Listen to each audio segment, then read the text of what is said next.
21절까지의 말씀입니다.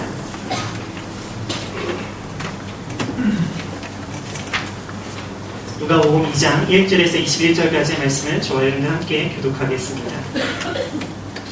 그때 가이사 아구스도가 영을 내려 천하로 다 호적하라 하였으니 이 호적은 그레이와 주야 충돌이 되었을 때 처음 한 것이라.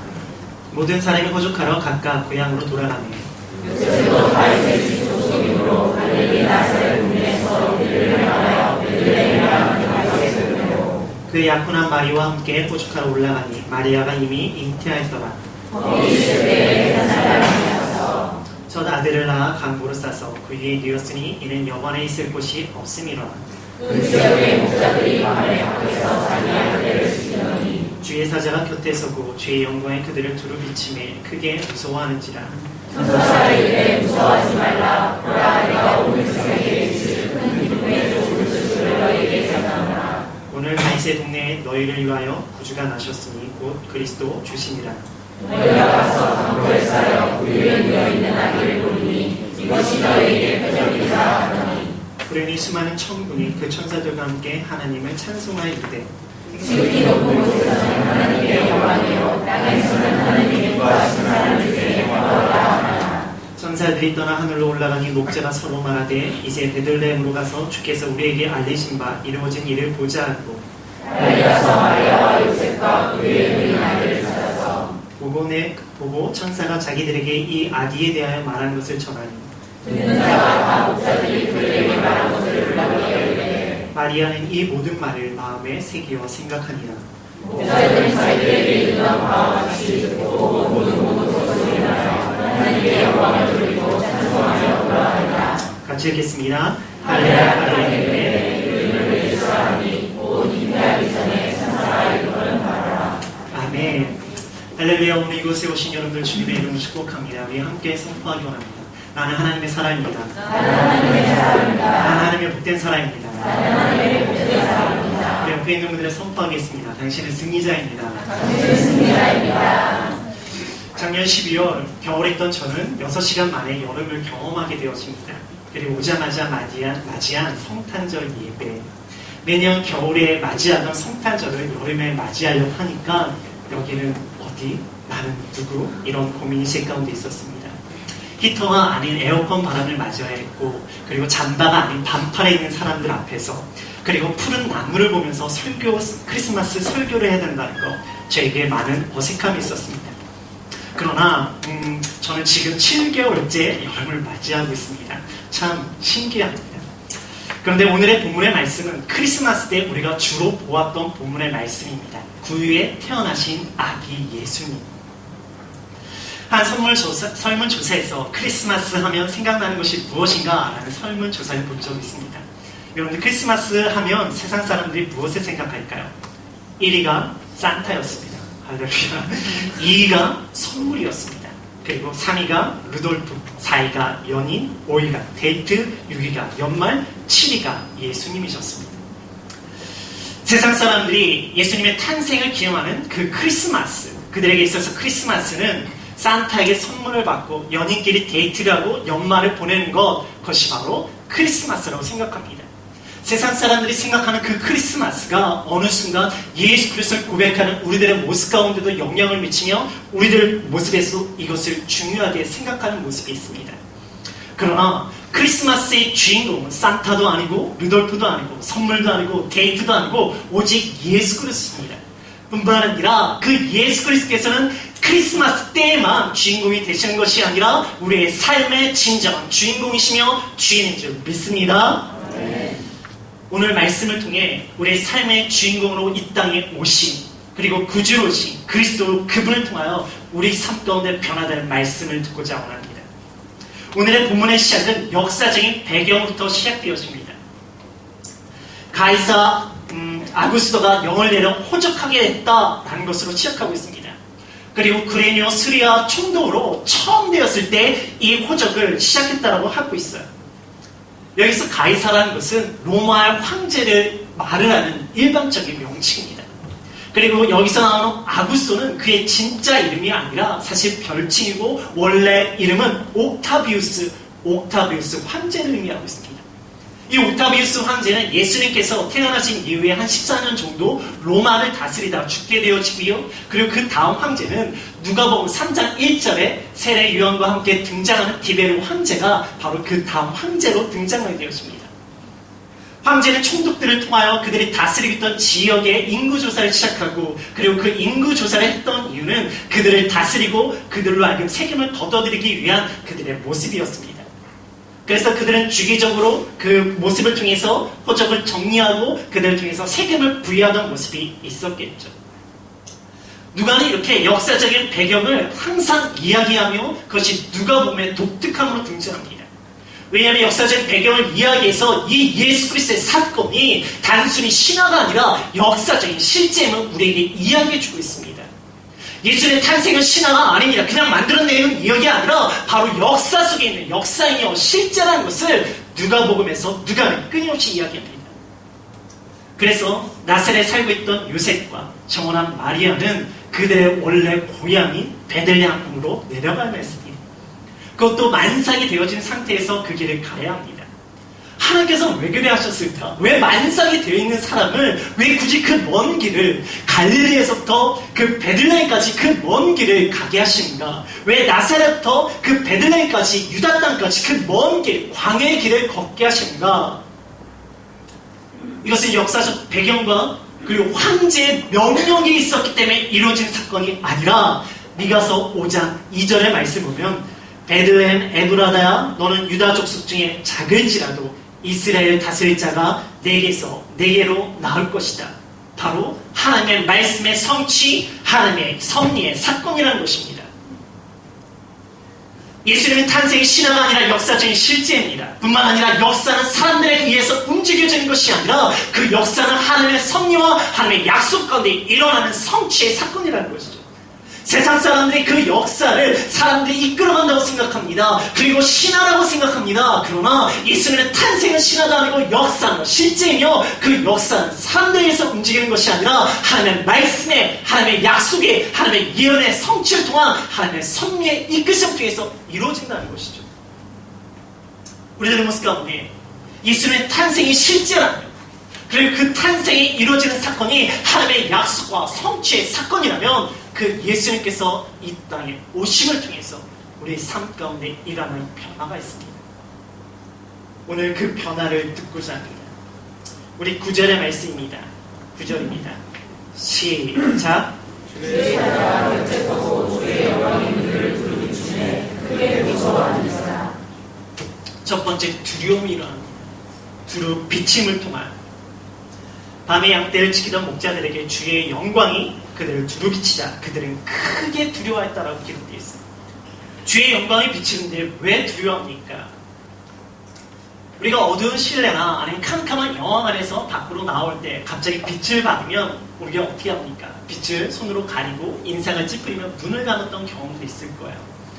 우리가 갑자기 물리적인 빛의 양이 변화가 되었으면 우리들의 신체적인 거부의 반응이 일어나는 모습이 있습니다.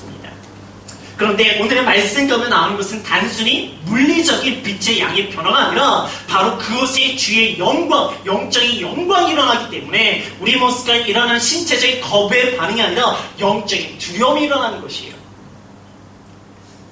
구약에서는 하나님의 임재가 일어날 때 주의 사자가 내려온다든가 천사가 등장하든가 아니면 주의 임재의 상징 구름이 등장하면 그들이 두려움 가운데 벌벌 떱니다. 그들이 죽을까봐 두려운 모습이 있습니다. 왜? 하나님의 임재를 통하여 하나님의 그 영광을 통하여 자신의 모든 죄들이 드러나기 때문에 그 죄로 인해서 죽을 것이라 생각하기 때문에 그들은 두려워하며 죽음에 대해서 고백을 합니다. 우리는 어둠보다 빛을 좋아합니다. 내가 보고 싶은 것을 밝게 보게 해주는 그 빛을 좋아합니다. 하지만 내가 보고 싶지 않고 내가 숨기고 싶은 것을 밝게 빛나게 하는 빛이 보고 싶지가 않습니다. 그 빛이 내가 원하고 내가 보여주고 싶고 내가 자랑하고 싶은 것을 부각시키는 조명은 좋아할 수 있지만 나의 모든 실체가 드러나는 광명은 우리가 싫어하는 모습들이 있지 않습니까? 그래서 나온 옛말에 속지 말자 조명빨이라는 말이 있습니다. 특별히 샤워하고 나서 욕실에 조명을 받는 거울 속에 비친 내 얼굴, 아직 늙지 않았어. 아직 괜찮아.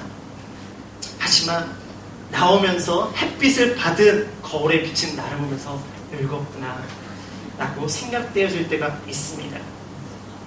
내가 잘하고 내가 자신있고 내가 보여주고 싶은 부분만을 부각시키는 조명, 그런 것들을 우리는 원하지만 나의 실체를 드러내게 하는 광명을 싫어하는 모습이 우리 가운데 있다는 것이죠.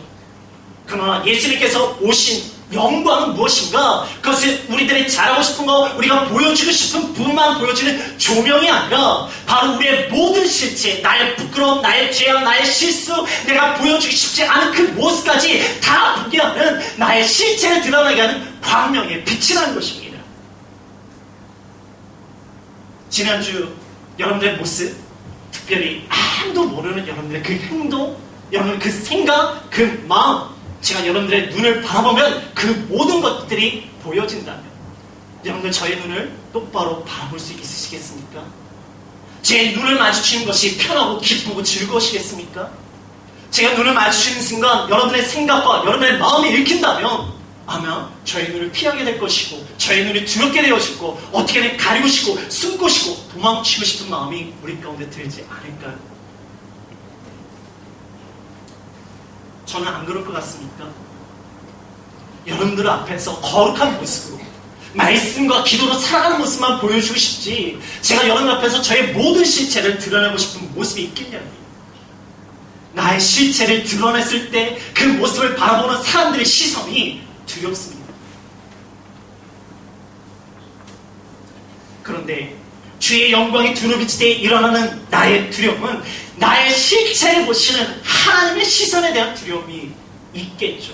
그러나 거기에만 오는 것이 아니라 하나님의 영광의 광채가 우리 삶 가운데 일어날 때는 하나님의 나의 모든 죄를 보시는 그 하나님의 시선도 두렵지만, 내가 알지 못했던 나의 죄, 내가 깨닫지 못했던 나의 죄, 내가 보지 못했던 나의 죄도 나로 하여금 하나님께서 나의 모든 걸 보시게 그 시선을 나를 보게 하시는 거예요. 내가 보지 못했던 죄를 보게 되어집니다.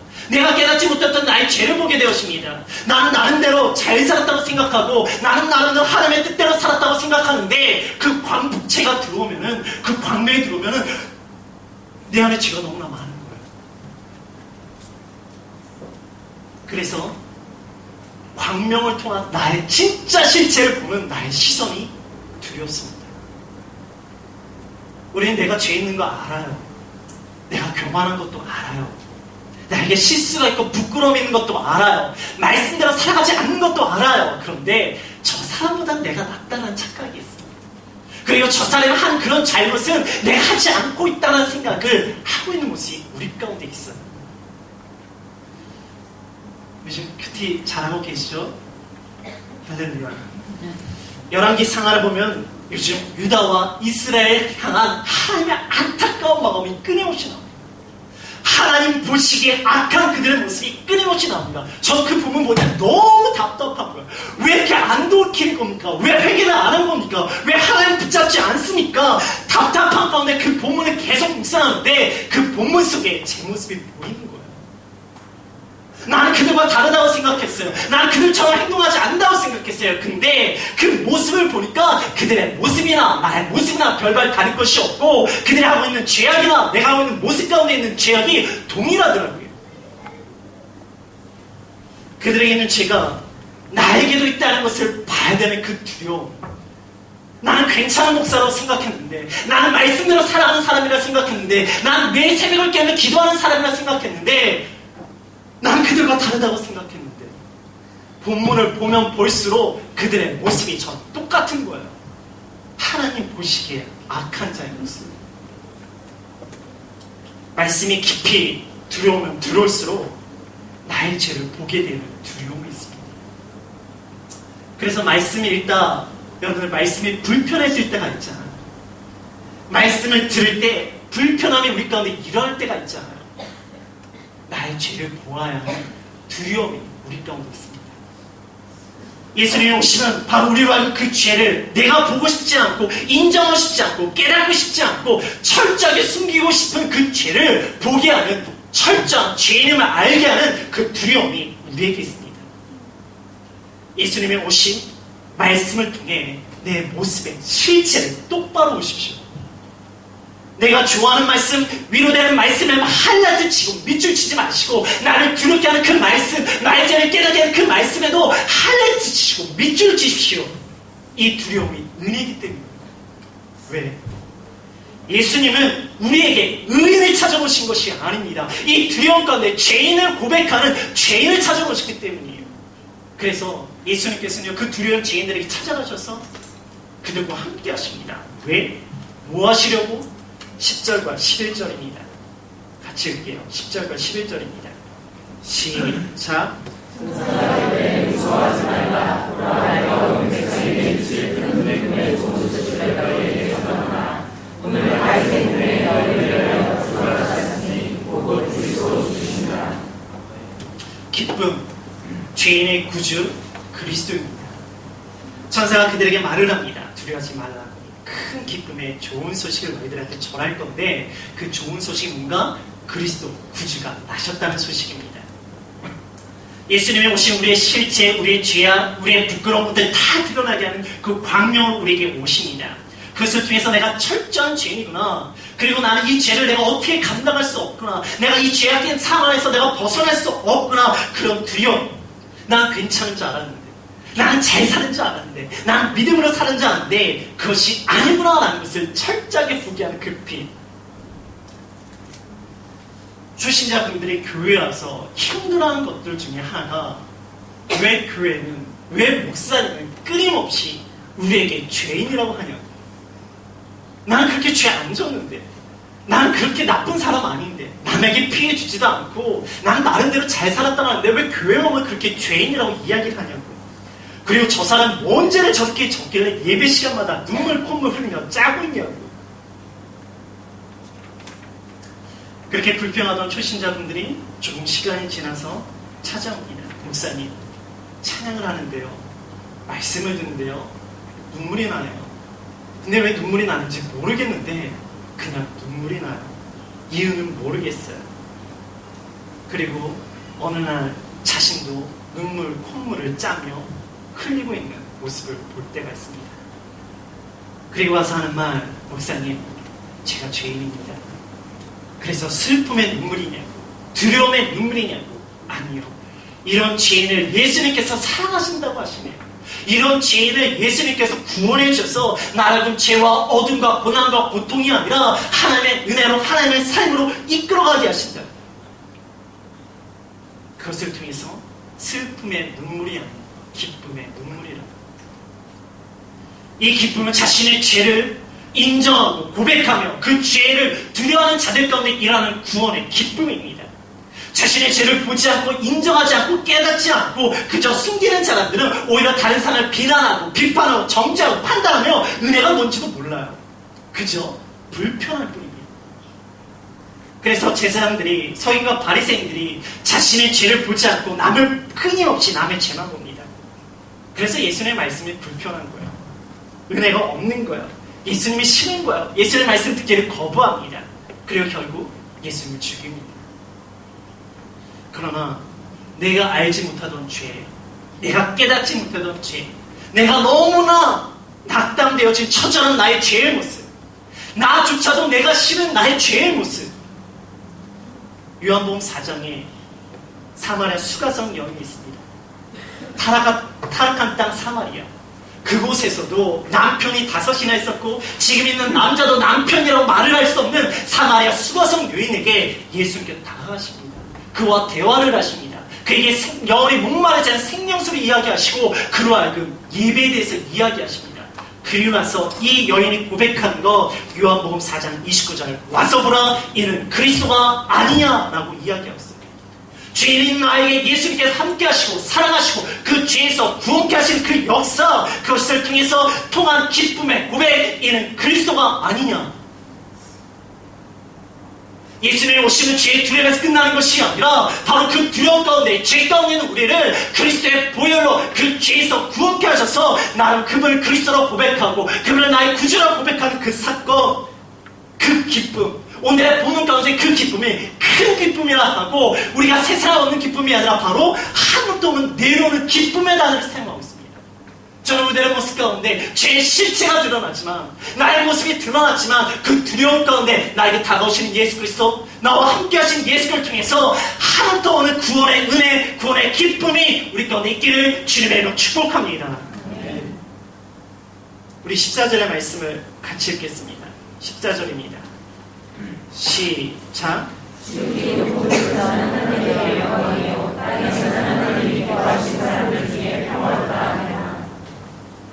세 번째는 평화. 하나님이 기뻐하신 사람들 중에입니다. 주의 사자들이 예수님의 나심을 알고 그 위에 누인 것이 표적이라고 이야기하고 있어요. 어느 순간 수많은 천군이 와서 그 천사들과 함께 하나님을 찬송하기 시작합니다. 높은 곳에는 하나님께 영광, 땅에서는 사람들 중에 평화. 상상해 봅시다. 어두운 밤중에 있어요. 한밤중이었어요. 그런데 천사들이 나타나면 주의 영광이 비칩니다. 그런데 어느 순간 수많은 천군들이 모이는 거예요. 그리고 그들이 하는 것은 하나님을 향해서 찬양을 합니다. 하나님께 영광, 땅에 사는 사람들에게 평화. 얼마나 멋지겠습니까? 그 짙은 어두운 가운데 환한 광채가 일어나며, 그리고 수많은 천군과 천사들 하나님을 높이는 그 광경, 여러분들 보고 싶지 않으십니까? 할렐루야. 뭘 필요하겠습니까? 연말 콘서트요? 여기에 젊은 친구들 빅뱅 콘서트요? 웃기지 말라고 그래요. 여러분 나오나 디너스요? 좋겠죠? 아니에요. 하지만 세계 고장 오페라 가수의 공연이요? 아니에요. 어디다 필요로 합니까? 필요로 한다면 우리 시온대 성가대? 할렐루야. 그래서 성탄절이 되면요, 교회마다 현수막에 하나님께 영광, 그리고 사람들 중에 평안한 현수막을 걸고 찬양대가 그렇게 찬양을 하는 거예요. 얼마나 은혜입니까? 얼마나 감동입니까? 근데 읽은 말씀에서 우리가 잘 봐야 할 것이 있습니다. 하나님께 영광 맞습니다. 그러나 모든 사람들에게 평화 아닙니다. 누구에게 평화인가? 하나님이 기뻐하시는 사람들 중에 평화라고 되어 있어요. 여기서 나오는 평화는 세상이 말하는 평화가 아닙니다. 바로 우리가 잘 알고 있는 구약에서 표현되신 샬롬이라는 단어이며, 이것이 헬라어로 에이레라는 평화를 의미하고 있어요. 근데 그 구약의 히브리어 샬롬과 또 헬라어 에이레는 좀 단어의 의미가 좀 달라집니다. 샬롬은요, 전쟁이 없는 평화의 상태를 의미하는 단어였고요. 그리고 신약의 헬라어의 에이레는 단순히 전쟁이 없는 평화로만 끝나는 것이 아니라 그 하나님의 통치와 하나님의 질서의 의미까지 포함하고 있는 단어가 에이레네, 샬롬, 평화, 평강입니다. 그 하나님의 평화가, 하나님의 질서가 모든 사람에게 임하는 것이 아니라 하나님이 기뻐하시는 사람들 중에 임한다고 말씀하세요. 왜? 마태복음 10장 34절. 내가 세상에 화평이 아닌 검을 주러 왔다. 누가복음 12장 51절. 화평이 아닌 도리어 분쟁하게 하려 함이라 예수님께서 말씀하셨어요. 예수님은 모든 사람과 평화하셨는가? 아니에요. 예수님은 유대인들과 끊임없이 계속해서 갈등하셨어요. 특별히 유대인들은 율법대로 안식을 안 지킨다고 얼마나 예수님이랑 끊임없이 논쟁을 벌인지 몰라요. 예수님 오시면요, 누군가에게 검이 되어지고 누군가에게 분쟁이 되어지고 또 누군가에게는 평화가 되어집니다. 평화가 임하는 그 사람은 누구인가? 바로 하나님이 기뻐하시는 사람들. 그러면 하나님이 기뻐하시는 사람들은 누구인가? 에베소서 1장 5절을 보면은 그 기쁘신 뜻대로 예수 그리스도로 말미암아 자기의 아들이 되어집니다. 9절과 10절 보면 기쁘심을 따라 하늘에 있는 것이나 땅에 있는 것이 그리스도 안에서 통일되게 하는 자.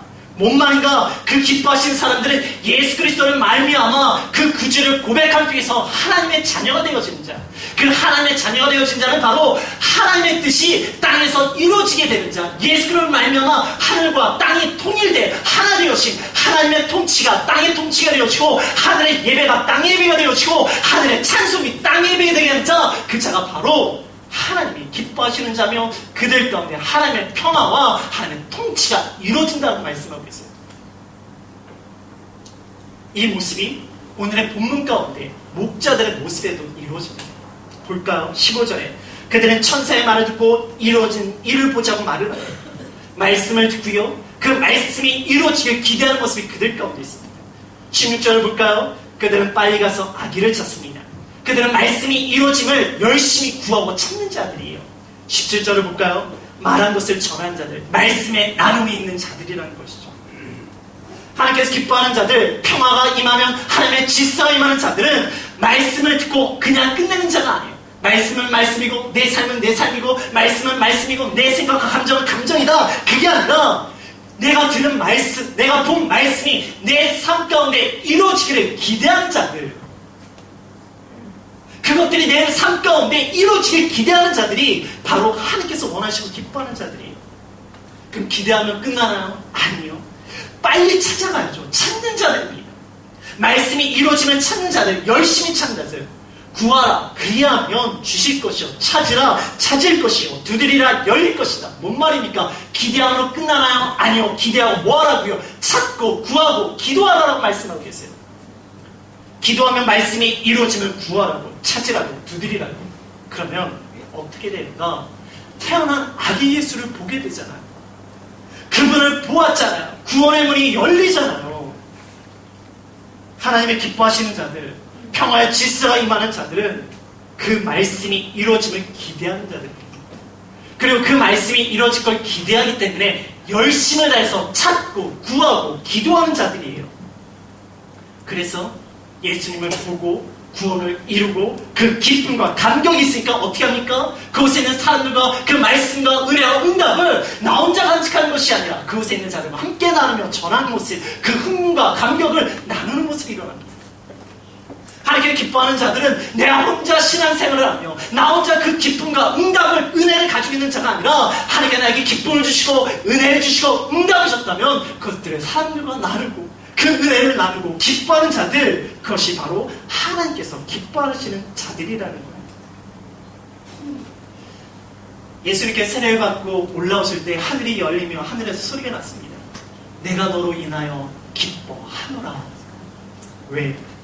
예수님은 자신의 말씀 자체이시며 또한 하나님의 말씀이 이루어지길 기대하셨고 하나님의 말씀이 이루어질 수 있도록 기도하셨고 뿐만 아니라 본인이 그 말씀을 끊임없이 나누고 전하는 모습이 있었습니다.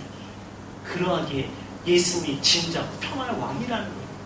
검도 되어지지만 분쟁도 되어지지만 그 하나님 보시기에 진정 평강의 왕, 하나님을 기쁘게 하고 그의 말씀에 삶이 있고 말씀에 기대가 있고 말씀을 찾으며 기도하며 그 말씀을 나누기에 예수 그리스도께서는 진정 평화의 왕으로 이곳에 오셨습니다. 하나님의 평화, 하나님의 질서가 내 삶 가운데 일어나기를 원하십니까? 그러면 말씀을 통해 나의 실체를 두렵지만 제대로 보십시오. 그리고 이 처절한 죄인, 정말 죽을 수밖에 없는 죄인, 내가 끊임없는 내 가운데 일어나는 미움과 교만함과 내 생각과 내 감정들, 그러나 이것을 끝나는 것이 아니라 이런 나의 모습 가운데 다가오신 예수 그리스도, 이런 보기 싫은 나의 모습에 다가오셔서 나를 품으시고 나를 구원해 주시는 예수 그리스도, 그 구원의 기쁨을 누리십시오. 그리고 하나님의 말씀이 이 땅 가운데서 이루어질 것을 기대하며 그것을 이룰 수 있도록 기도하시고 그것을 은혜가 있었을 때, 응답이 있었을 때 나 혼자 간직하지 마시고 나누고 전하십시오. 그럴 때 하나님의 평강과 하나님의 질서가 내 삶 가운데 이루어집니다. 그럴 때 일어난 사건, 우리 20절 같이 읽겠습니다. 20절입니다. 시작. 부자들은 자기들에게 응답과 지식을 보고 눈으로 전하여 하나님께 영광을 돌리고 찬송하며 돌아갑니다. 하나님께 영광, 누가 했던 찬양입니까? 바로 천사들과 천구들이 했던 찬양, 지극히 높으신 곳에서는 하나님께 영광, 그 찬양이 지금 보잘것없는 땅에 사는 목자들을 통해서 그 찬양이 됩니다. 하늘에서 찬양이 바로 땅에서 목자들을 통해서 이루어지고 있습니다. 하늘의 예배의 모습이 바로 보잘것없는 목자들을 통해서 이루어지고 있습니다. 목자들은요, 듣고 본 그 모든 것을 인하여 하나님께 영광을 돌리며 찬송하며 돌아갑니다. 그들이 그곳에 가서 본 것이 뭔가요? 초라한 움막에 있는 보잘것없는 구유에 누워있는 아기입니다. 그들의 눈에 들어온 것은 초라함입니다. 아가입니다. 하지만 그 초라함 속에서 그들은 말씀이 이루어진 이 땅의 말씀으로 임하신 그리스도를 보기 때문에 그 초라함 속에서 비참함 속에서 실망하고 절망하는 것이 아니라 그들의 영이 있으니까 그 영을 통하여 말씀이 이루어지는 보니까 그들이 어떻게 됩니까? 하나님께 영광 돌리며 찬송이 일어나는 거예요. 그 천사들이 했던 찬양, 천군들이 했던 찬양이 이 보잘것없는 목자와 보잘것없는 그 운막과 구유 속에서 하나님의 예배와 하나님의 찬양과 하나님의 통치가 이루어지고 있습니다. 말씀이 이루어지게 된 기대와 기도가 있는 자들에게는 초라함과 비천함 속에서도 말씀을 볼 수 있습니다. 그 영으로 찬양할 때 하늘의 찬양이 바로 땅에서 이루어지는 찬양이 되어집니다. 하늘의 예배가 땅에서 이루어지는 예배가 되어지며 하늘의 통치가 땅에서 이루어지는 통치가 되어집니다. 저는 생명의 말씀교회에 이런 찬양, 이런 예배, 이런 통치가 일어나기 원하지 않으십니까? 저는 간절히 원합니다. 저는 소망합니다. 정말 부족하고 나약한 인간들이지만 우리가 하나님의 말씀에 대한 기대와 기도를 가지고 은혜를 나누며 살아갈 때 비록 세상의 눈으로 봤을 때 초라하고 나약한 것에 불과하지만 우리의 눈에는 하나님의 말씀에 이루어지고 하나님의 영광, 하나님의 찬양, 이 땅의 말씀이 육신이 되어 우리 가운데 거하시는 예수 그리스도, 그 말씀이 이 땅에 임할 때 우리 가운데 두려움이 임합니다. 나의 죄악을 보아야 합니다. 그러나 그 말씀은 우리로 하여금 그 죄의 두려움에 머무르는 것이 아니라 그 죄의 두려움에서 예수 그리스도의 구원의 상권을 인도하여 주십니다. 우리가 그 기쁨을 누리게 하십니다. 그러하기에 하나님의 말씀에 대한 기대감을 가지고 사십시오. 그 말씀을 붙잡고 기도하며 찾으십시오. 그것에 응답이 있고요, 하나님의 은혜가 있고요, 하나님의 생명이 있습니다. 그러면 그것을 나 혼자 간직하지 마시고 그것을 나누고 전하십시오. 하나님께서 기뻐하십니다.